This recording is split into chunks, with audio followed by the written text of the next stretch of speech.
Boy Ungas, binugbog ng isang pedicab driver na walang boxing training tapos ngayon naghamon sa isang pro boxer na taga-Israel. Ito pala yung laban ni Boy Ungas mga idol na pinagmamalaki niya kung saan dito tinamaan siya ng maraming suntok ng isang pedicab driver na walang boxing training. Tingnan na lang natin mga idol itong laban niya.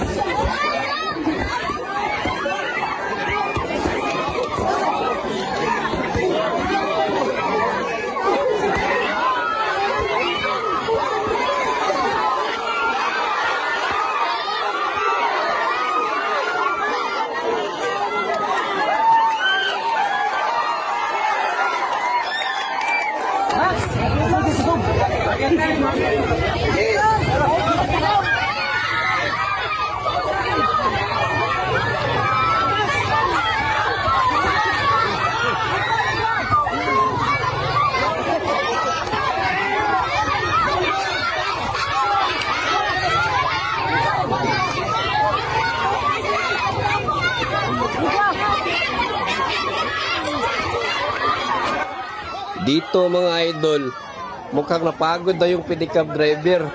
Kaya dito, sinamantala na ni Boy Ungas yung pagkakataon.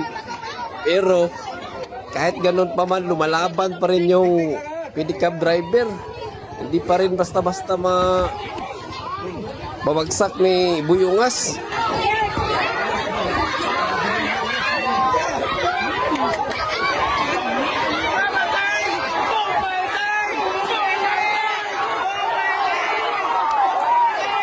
Ito yung time na nakabawi na talaga si Boy Ungas mga idol. Kasi wala nang lakas yung kalaban kaya wala nang takot bumitaw ng suntok si Boy Ungas.